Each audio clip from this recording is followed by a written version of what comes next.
Defense is one of the best, if not the best defense going right now. I mean, they got multiple top end players. They got a great scheme. They play super hard. They're physical.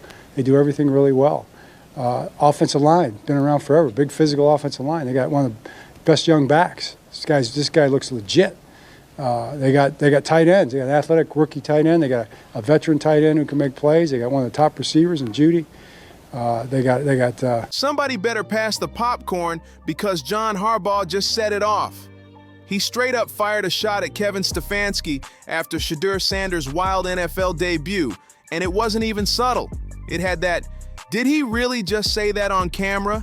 Energy that makes you lean closer to the screen. Whatever went down on that field clearly hit a nerve because Harbaugh came out calm but lethal.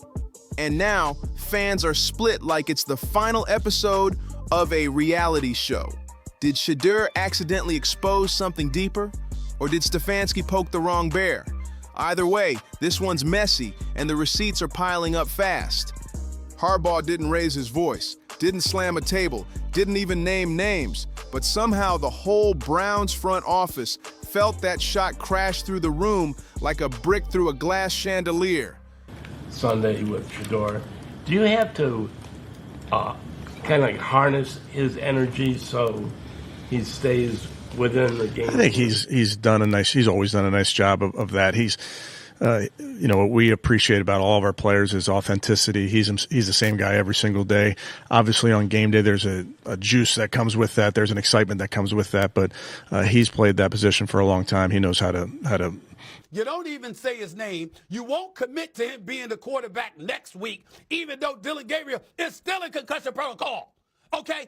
Come on now. We got a right to sit up there and say 1 + 1 might. He gave this measured breakdown about how defenses prepare for backup quarterbacks, and right there, the camera might as well have zoomed straight in on Cleveland. His calm words hit harder than most rants ever could, shining a blinding spotlight on the cracks Stefanski's been trying to hide for months. That so-called measured explanation wasn't analysis. It was a masterclass in controlled shade. Because let's make something crystal clear, what just went down with Shedeur Sanders wasn't bad luck, wasn't bad timing, and sure wasn't some random football accident. This was a slow-motion disaster that had been brewing behind closed doors since spring. You can't ignore that kind of rot. It starts quiet, deep in the walls, until one day, the whole ceiling comes crashing down in front of the nation. 6 months. That's how long they had. 6 months from draft night to kickoff. Endless meetings, walkthroughs, film sessions, and practice fields. And not once did Shedeur take meaningful snaps with. Harbaugh pointed out that I think is important is this defense is a different animal when they're in Cleveland. I still can't make heads or tails of it about how it just doesn't travel, but when they're at home and feeding off of that energy, this defense is really, really good, and they're going to have to put out an amazing performance because the offense right now is just not doing much of anything. They're going to have to find a way to cause a few turnovers, maybe get a defensive touchdown. The real starters, not one. No first-team reps, no rhythm, no chemistry. It's almost like they wanted him unprepared for that moment. Then boom, Week 11 hits. The emergency they all knew could happen finally does. And suddenly the guy who was left out of the plan is the one who has to save it all. What did they expect? It was loud, chaotic, and downright reckless. Dylan Gabriel goes down with a concussion. The offense flatlines instantly. And suddenly Kevin Stefanski is forced to do the one thing he's been dodging for half a year. Throw Shedeur Sanders straight into the fire. No rhythm, no chemistry, no trust, no feel for the offensive line, just chaos. It was like handing someone the keys to a race car they've never driven and yelling, "Good luck," while the track's already on fire. And somehow people had the nerve to act shocked when it looked messy. Here's the crazy part. That moment wasn't just Shadeur's first real NFL snap. It was literally his first time ever working with the Browns' actual starters. Not in a calm practice setting, not in half-speed drills, not even in a basic scrimmage, never. His welcome to the league moment came under the blinding stadium lights with defenders crashing through the pocket and the entire season teetering on the edge. That's not how you develop a quarterback. That's how you gamble with a franchise. That's not coaching, that's chaos dressed up as strategy. And if we're being real for a second, this isn't Madden. In real football, reps are oxygen. Quarterbacking isn't about flashy highlights, and it's built on timing, trust, and anticipation layered over pure arm talent. It's about knowing where your receiver will be before he even turns his head. From you, but all your supporters out there say that Kevin Stefanski was sabotaging you. So you just want to start trouble, huh? No, I want to ask you what your relationship with him is. Yeah, well, what people do outside the building isn't really in my control. It's not in my power, so I don't. Yeah, like I go out there and tell them to do whatever. You know, that's not nothing I can control or nothing I could do.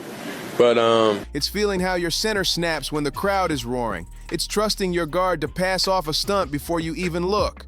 It's reading how your running back flows through the mesh point when everything's collapsing. None of that comes from holding a clipboard for 6 months. None. Yet Cleveland ignored all of that. Every functional team in the league gives their backup a few real reps. Because helmets collide, bodies fall, concussions happen. That's not paranoia. That's just football. Preparation is the tax you pay for inevitability. But somewhere along the line, Kevin Stefanski decided the rules didn't apply to Shedeur Sanders, and now the whole team's paying the price for that decision. What Harbaugh was really saying, without ever pointing fingers, was that the backup quarterback should already be ready to run the same system. No excuses. The scheme doesn't bend to the player bends to the scheme. And that's where the thundercloud hanging over Cleveland starts rumbling. Why wasn't Shedeur ready to bend? Because nobody gave him the tools to do it. Not structurally, not emotionally, not competitively. He wasn't shaped into the offense, he was sidelined from it. No rhythm with the receivers, no timing with the line, no chemistry with anyone. He was basically preserved on ice until the freezer door finally shattered. And when it did, to black players. Cultured black players. This coach done been in the league since 2005. That's 20 years. And you only coached 3 players that I deem is cultured. It's abundantly clear that you don't want to see Shedeur Sanders win. He's not like Kirk Cousins. He's not like Dylan Gabriel. When he comes in for the first down and he does that, it's not a distraction, bro. You got to understand that. I don't think Kevin Stefanski. All that built-up outrage came flooding out from every direction. And when Coach Prime spoke, it didn't sound like some celebrity chasing headlines. It sounded like a father who'd been watching a slow-motion train wreck unfold for half a year. His voice wasn't angry, it was tired. Tired of watching his son's confidence quietly get chipped away before it even had the chance to grow. He'd been patient, respectful, trusting the process. But when that moment hit, it was like months of quiet frustration finally exploded into daylight. Because this wasn't about flashy plays or highlight reels, this was about mental foundation. Every quarterback lives or dies by it. Once that confidence cracks, all the arm strength and footwork in the world won't fix it. So when Shedeur finally stepped into the spotlight he'd earned months ago, it didn't feel like a proud arrival moment. Is in some hot water yet again. Now, we all seen what was displayed over the weekend when Shedeur Sanders went up to Las Vegas, got out of that city with the dub. At the conclusion of the game, we seen Kevin Stefanski hold the game ball in the air. And he pretty much said, well, you know what, Myles Garrett, this is for you. That is exactly what he did. Now, despite Shedeur Sanders being a rookie, despite Shedeur Sanders going up against all of the obstacles that he faced, because he damn sure faced a lot, Kevin Stefanski refused. It felt like a desperate rescue mission that came too late. That's why Coach Prime's tone cut so deep. It came from pain, not pride. Then Shannon Sharpe came through and dropped gasoline on the fire. 4 minutes of raw disbelief. No filters, no politicking, just truth. He didn't call it a mistake, he called it what it really was. Professional malpractice. Not as some dramatic take, but as a literal statement of fact. That's what it looks like when someone with a duty to prepare a player flat out fails to do it, and the whole country just saw it live. Shannon Sharpe broke it down the way only someone who's lived the game could. Even back when legends ran the league, backups still got their hands on the wheel. Even when a quarterback owned the whole city, the backup still got a few first-team breaths in practice. Not because anyone doubted the starter, but because real football teams always prepare for chaos. You plan for injuries, collisions, concussions, because they're not if, they're when. But in Cleveland, that safety net didn't exist. The Browns skipped the insurance policy, and when Dillon Gabriel went down, the entire operation collapsed in real time. What we saw wasn't just sloppy execution. It was structural chaos. The protections were off, the hot reads weren't automatic, and the O-line looked lost. On one play, 3 linemen crashed down on one rusher while another came sprinting through untouched. That's not a talent issue, that's communication failure. That's what happens when your quarterback's voice has never been the one calling the adjustments in practice. Why don't you just come out and say, hey, this is cool? I'm out. I'll tell you why. Why don't you just say this? Is this first rookie since when to win? 1995 to win their debut for the Browns. And I know he didn't go for 300, whatever. And stats are we're trying to find. It's hard to find all that, but still, at quarterback, the position, the vibe to win a game like that, especially for Cleveland. Now, granted, he's saying a lot of things that people are like, relax. Okay, you need to relax. Those instincts don't appear out of nowhere. They're built, drilled, repeated. And Cleveland skipped the process completely. And then people had the nerve to ask why Shedeur didn't light it up. Like production just appears out of thin air. That's like judging a pilot's landing when it's his first flight ever. No simulator, no training, and half the instruments labeled in another language. Real football doesn't work like that. You can't fake timing, and you can't shortcut chemistry. Those two things are the oil that keeps the whole machine from grinding itself into dust. And Shedeur was asked to drive a machine he'd only ever seen through a glass window. Meanwhile, behind closed doors, the politics made everything worse. Different camps, different agendas, different people trying to control the narrative.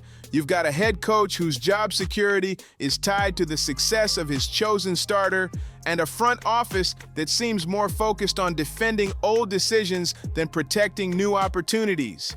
It's a mess, and everyone inside the building knows it. At this point, it doesn't even look like development anymore.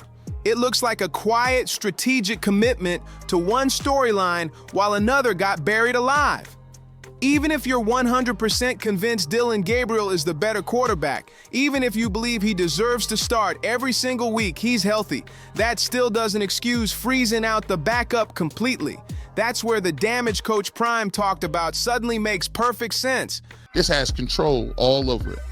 And they are fighting for control of who is on the last man on the boat, because that Titanic is sinking.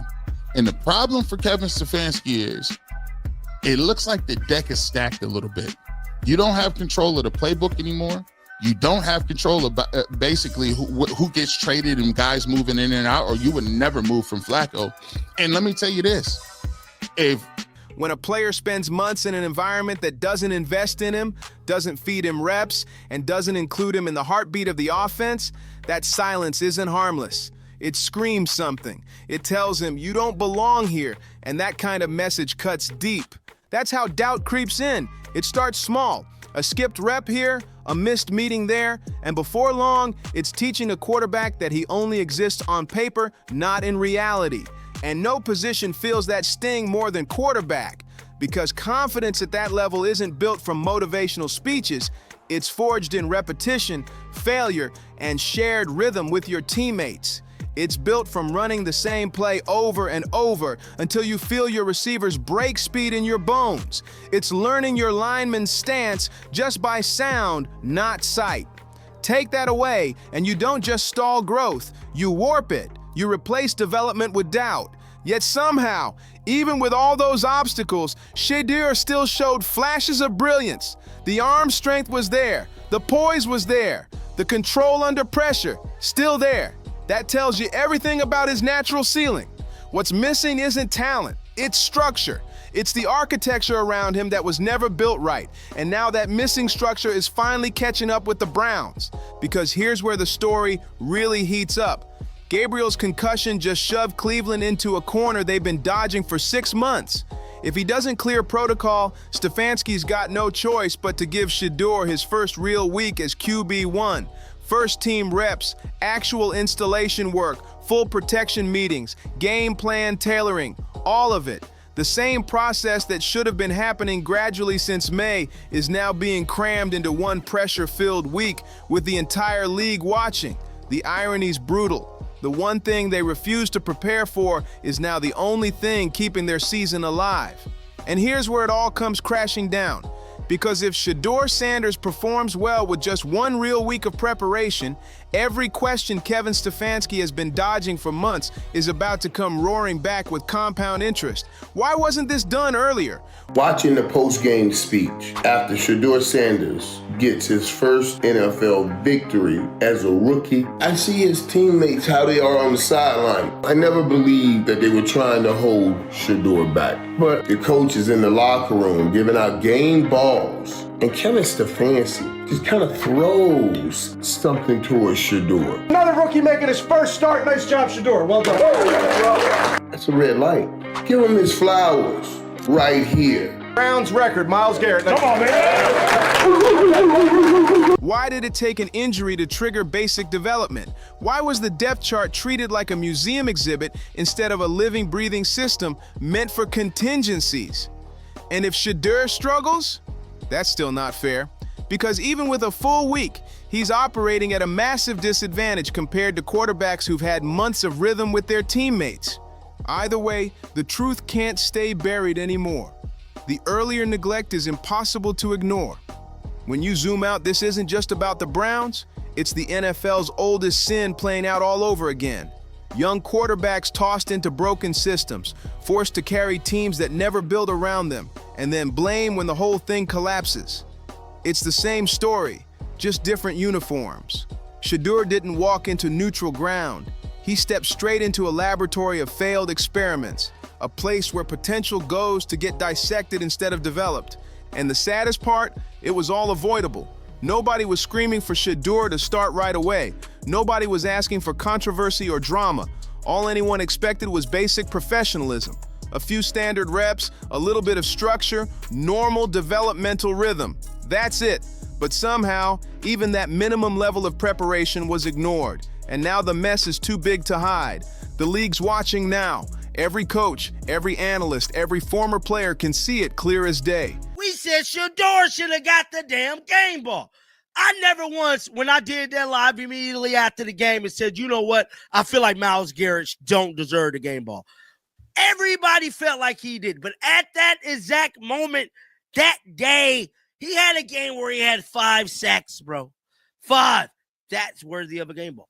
What Shedeur did. John Harbaugh's calm little analysis peeled back the curtain without breaking a sweat. Coach Prime's emotion turned a football failure into a personal story everyone could feel. And then Shannon Sharp came in and ripped the final cover off, calling it exactly what it is, an unforced error of process. There's nothing accidental about any of this anymore. This wasn't bad luck, it was a choice. A choice that exposed an entire organization, one decision at a time.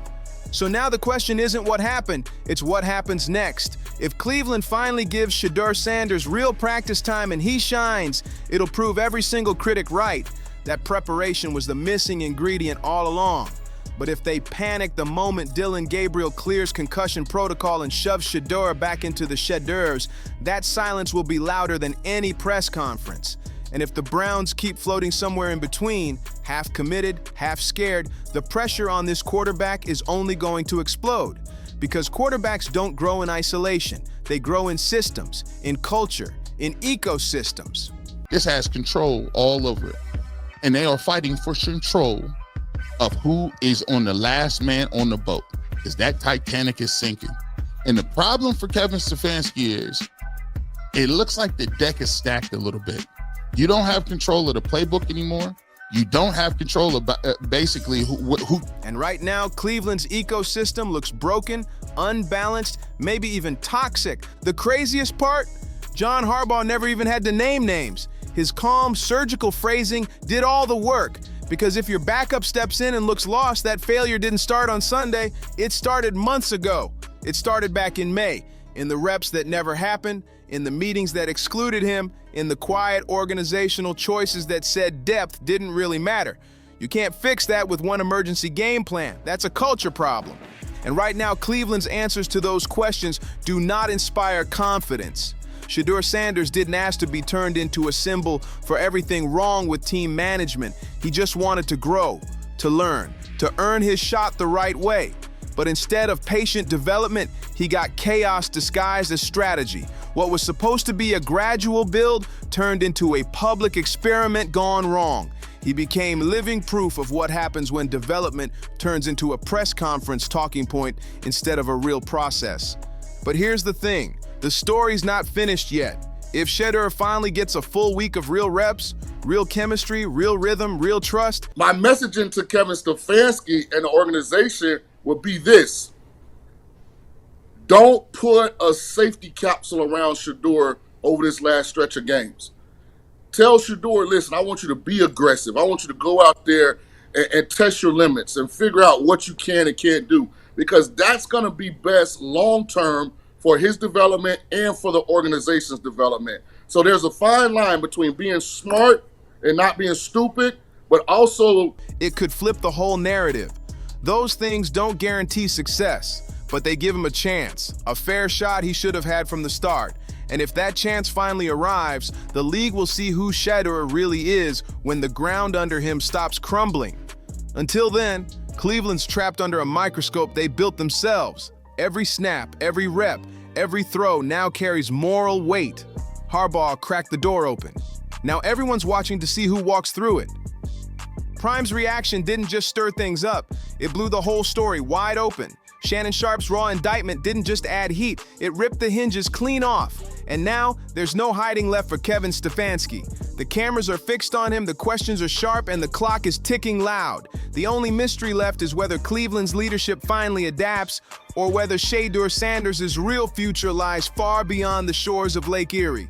Because at this point, the writing's on the wall, and everyone can read it loud and clear. This saga isn't quiet anymore.